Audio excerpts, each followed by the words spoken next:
Cambridge 19 Listening Test 3, you will hear a number of different recordings. All the recordings will be played once only. The test is in 4 parts. You will have 10 minutes at the end of the test to transfer your answers to the answer sheet. Now turn to section 1. First, you have some time to look at questions 1 to 6.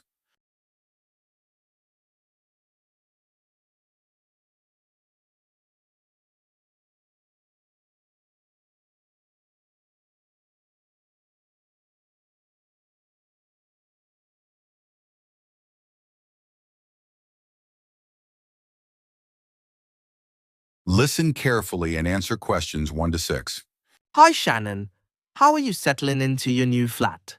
Really well, thanks. You look like you're going shopping. Yes, I am. My cousins are coming to stay for a couple of days, and I have to cook for them. Well, there are plenty of places to buy food in Kite Place. It's the area by the harbour. Oh, okay, I'll find that on the map, thanks. What sort of food do you need to get? Well, neither of them eats meat, but they both like fish. Well, there's a really good fish market there. Oh, great. Where is it exactly? It's at the far end of Kite Place, so you have to go over the bridge, and then it's on the right. Okay, is it open all day? It doesn't close until 4, but I'd recommend going earlier than that. It does run out of some things. Oh, I don't want that to happen. As long as you get there by 3:30, you should be fine. It's only 11 now, so plenty of time. Right. Do you need to buy vegetables too? I do, and I want to avoid all the plastic packaging in the supermarket. Well, there's a really nice organic shop there. Now, what's it called? It's the name of a flower. I know, it's Rose. That's a nice name. Yeah, it sells vegetables and quite a lot of other stuff. And where's that? Well, as you reach the market, you'll see a big grey building on your left. I think it used to be a warehouse. Anyway, now it's a restaurant upstairs, but the ground floor has 2 shops either side of the entrance, and it's the one on the left. That's easy enough. You can't miss it. There's also a big sign on the pavement, so you can look for that. Fine. I guess if I need anything else, I'll have to go to the supermarket. Yeah, you should be able to get everything you need, but there's a minibus that goes to the supermarket if you need it. It's purple, and the number is 289. Thanks, that's great. Before you hear the rest of the conversation, you have some time to look at questions 7 to 10.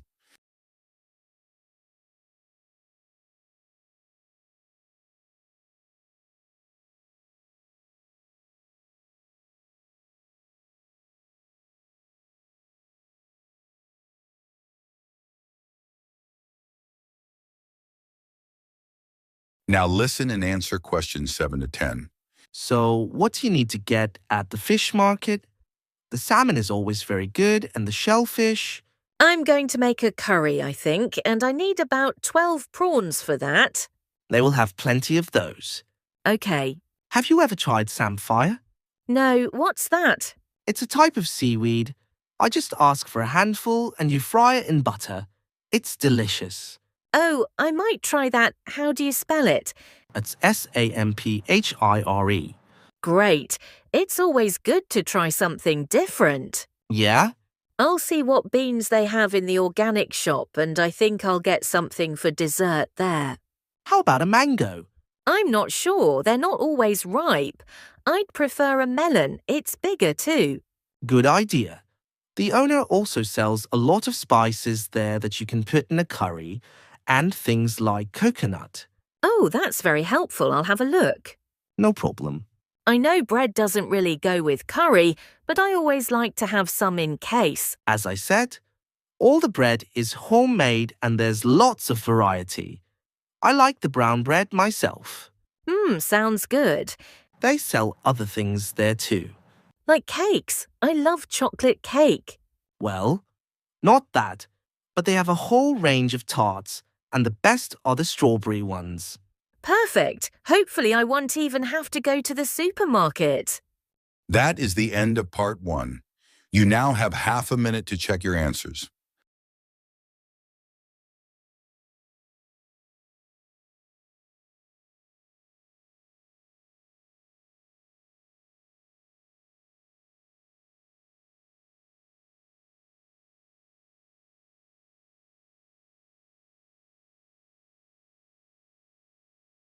Now turn to section 2. Take a moment to look at questions 11 to 16.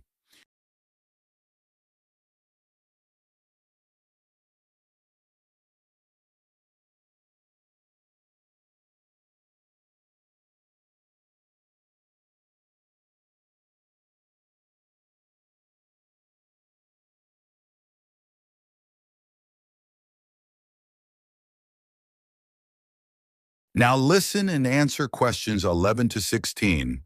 The Children's Book Festival is coming up again soon, and here to tell us all about it is the festival's organizer, Jenny Morgan.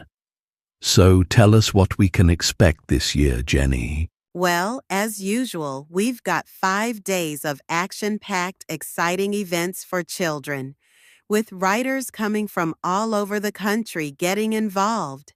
Just to give you an idea of what's on offer in the workshops, first of all, there's a very special event called Superheroes. This is a chance for deaf children to share their reading experiences with author Madeline Gordon, who is herself hearing impaired. Just Do It is a practical workshop led by the well-known illustrator Mark Keene. He'll take participants on a magical journey to faraway lands with an opportunity for aspiring actors to do some role play. Count on Me is an inspiring and entertaining look at the issues of friendship for 13 to 14-year-olds. It looks at some of the friendships described in popular books and asks participants to compare these with their own experiences. Speak Up is part of a series of workshops on the subject of mental health. This is a creative writing workshop encouraging children to describe situations where young people experience loneliness. A recent survey revealed that children can be lonely even when they're at home with their families. Jump for Joy, as many of you will know, is the heartwarming best-selling story by Nina Karan about a young girl's trip to visit her relatives in India. It recently received the gold medal at the Waterford Awards. Nina will get children to celebrate the word joy by writing a poem. Sticks and Stones is the beautifully illustrated picture book for young readers about a community who organize an African Caribbean festival to help local children learn about their Jamaican roots. This will be a musical event where children will have the chance to play steel drums. This is bound to be very popular, so please book as soon as possible. Before you hear the rest of the conversation, you have some time to look at questions 17 to 20.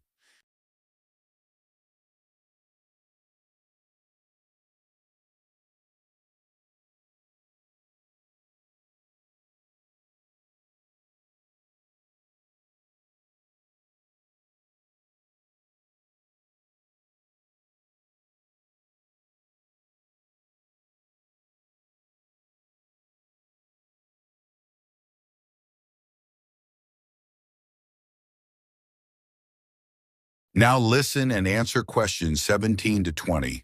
Thanks, Jenny. That all sounds really interesting. I'm just wondering if you have a favorite book you could recommend for our readers. It's hard to choose, but Alive and Kicking is definitely worth mentioning. You won't have heard of the writer as it's her first book, which is really impressive. It's basically the teenage diary of a boy from Somalia who comes to live in the UK. It deals with the serious issue of immigration and all the challenges the boy has to face at school and with the language barrier, etc. Usually, books like this are quite sad, but this one actually made me cry with laughter. On each page, there are simple but hilarious black and white stick drawings of the boy with his friends and teachers. At the end of each diary entry, there are new English words the boy learns each day, which may help develop some children's vocabulary. I think my kids would enjoy that. What about any advice for parents on how to encourage their children to read more? Well, this is something I get asked about a lot. There are so many distractions for kids these days that it can be hard to find time for reading. One thing I'd say is to make time to sit down with your child and share books with them. A lot of parents give up reading aloud to their children as soon as they learn to read independently. But this is a mistake. It's good to read more advanced books to them as it helps to develop their vocabulary. If you don't have time for this, then let them listen to audiobooks. Often they'll want to read books they've listened to for themselves. I think it's a good idea to make a mental note of the type of books your child is reading. Often they just read the same genre all the time, which can get a bit boring. You can introduce new authors and genres to them. Librarians should be able to help you with this. Well, Jenny, I think that's really useful. That is the end of part 2. You now have half a minute to check your answers.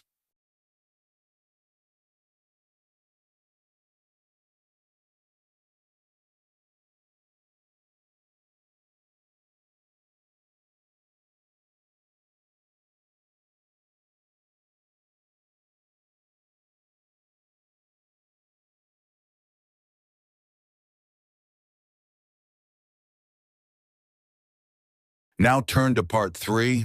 First, take some time to read questions 21 to 25.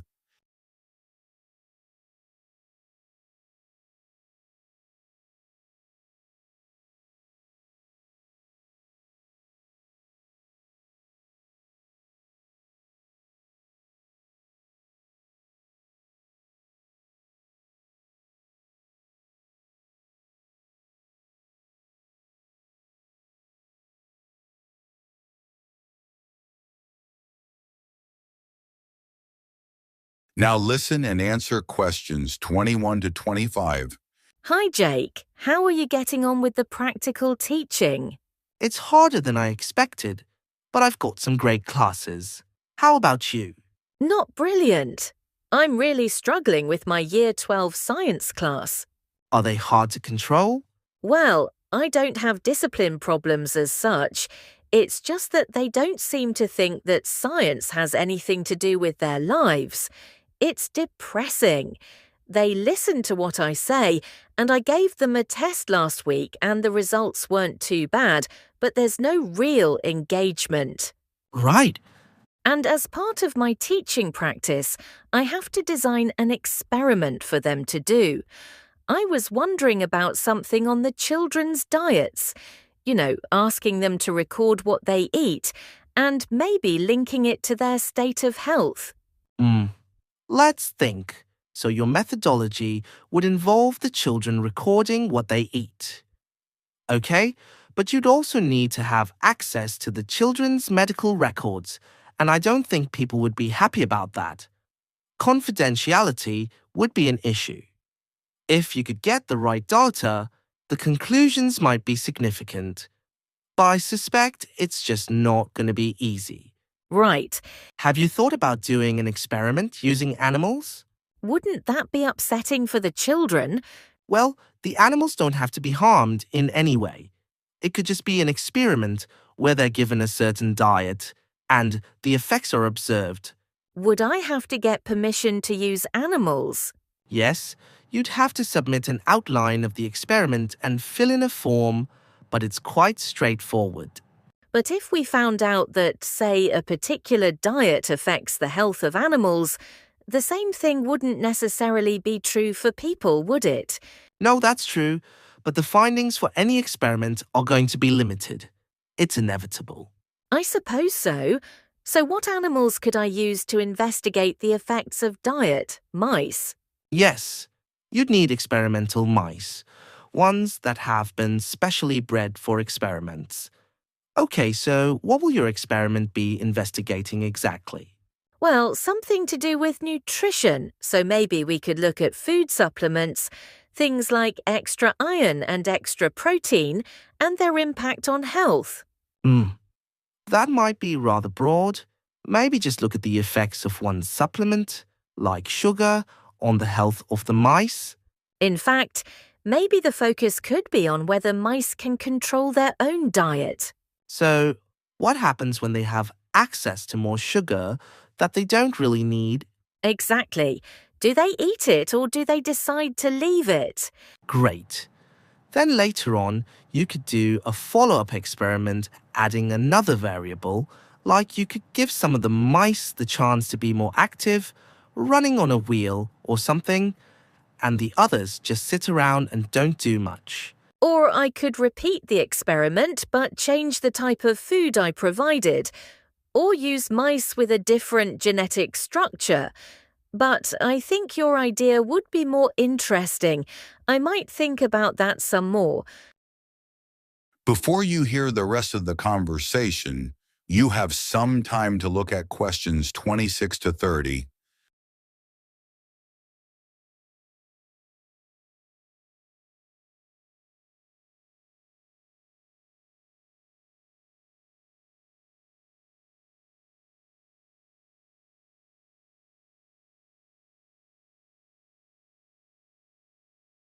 Now listen and answer questions 26 to 30. So, can I talk through a possible procedure for the experiment where mice are given a sugar supplement? Sure, I did a similar experiment in college actually. Great! So, how many mice would I need?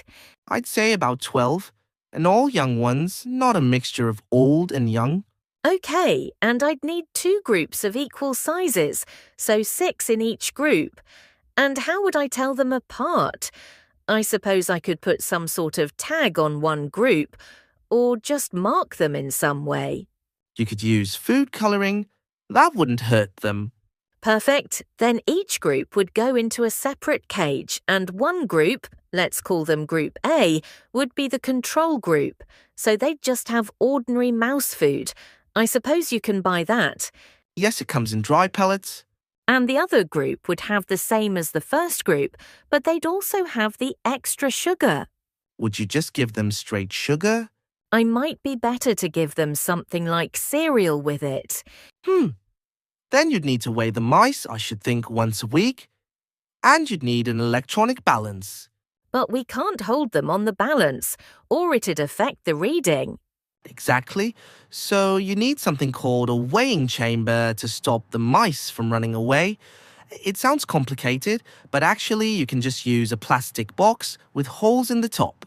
Okay, so once we've measured the weight gain of each mouse, we can work out the average for each group, as well as the standard deviation, and then see where we go from there. That sounds cool. I think the students will enjoy it. Yes, one thing. That is the end of part 3. You now have half a minute to check your answers.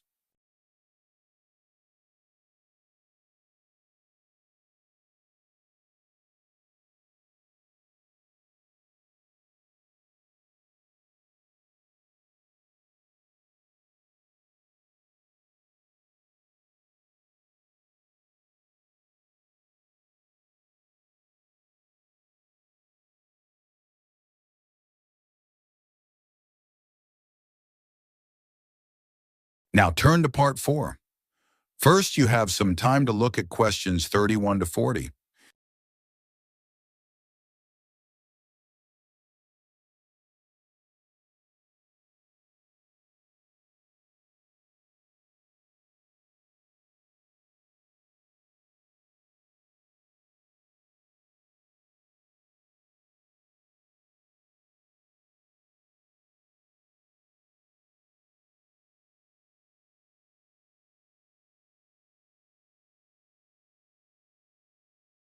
Now listen and answer questions 31 to 40. In today's lecture, I'm going to be talking about microplastics. Microplastics are tiny pieces of plastic smaller than 5 millimeters in size. Recently, there's been a greater awareness that there are large quantities of plastic waste, big and small, in the environment. The amount of plastic waste in the oceans has received widespread attention, but far less is known about the effects of microplastics in fresh water and particularly in soil. Microplastics can enter the environment via a number of different sources. Threads and microfibers detach from synthetic clothing every time they're put in a washing machine, and these find their way into the water system.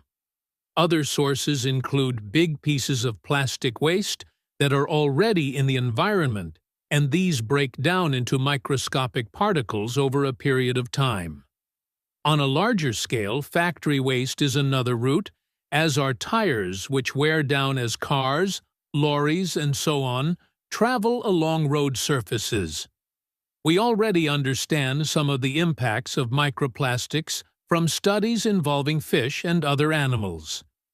There is evidence that microplastics harm small creatures in a variety of ways, such as by damaging their mouths or by impairing their ability to feed, for example when microplastics get lodged in their digestive system. Surprisingly, perhaps, it is likely that humans consume microplastics, as these have been detected in a wide range of food and drink products, including bottled water, as well as in water that comes direct from the tap. What's more, salt and many kinds of seafood have also been found to contain microplastics. However, it's important to underline that there is not yet conclusive proof that microplastics cause significant harm to people. In many countries, including here in the UK, there is legislation which prevents manufacturers from adding plastic microbeads to shower gels, facial cleansers, and toothpaste. It is very difficult to accurately estimate the total amount of microplastic particles in the soil, as they can be hard to detect. But we do know they are carried in the air and deposited in the soil by rain. What's more, many of the fertilizers used by both farmers and gardeners contain microplastics. A team from the Anglia Ruskin University in Cambridge has carried out a study of the effects of microplastics on the digestive tracts of earthworms. These worms, which live in topsoil, are an essential component of our agricultural system. By feeding on soil, they mix nutrients into it, thereby making it more fertile. The researchers set out to discover whether the introduction of microplastics into the soil and the subsequent ingestion of these by earthworms would impact soil quality and ultimately inhibit plant growth. The short answer was, yes, it did. After placing 3 different types of microplastic particles into the soil, they planted perennial ryegrass. The particles of microplastic, which included biodegradable PLA and conventional high-density polyethylene, or HDPE, were then ingested by the earthworms in the soil. The result was that the worms lost weight rapidly. What's more, a lower percentage than normal of the ryegrass seeds germinated, and the researchers concluded that this was a direct result of the earthworms being unable to fulfill their normal role in making soil more fertile. The team also discovered that there was an increase in the amount of acid found in the soil, and this was attributed mainly to the microplastic particles from conventional HDPE plastic. The conclusions of the study make for very interesting reading. I've included the reference in the notes to give you at the end of this session. To summarize, the authors propose the idea that we need to regard soil as we would regard any other process in nature. This means we should accept the implications of soil being dependent on decaying and dead matter constantly being passed through the bodies of earthworms. That is, when soil becomes impoverished by the presence of microplastics, not only ecosystems, but also the whole of society are negatively impacted. That is the end of part 4. You now have 10 minutes to transfer your answers to the answer sheet.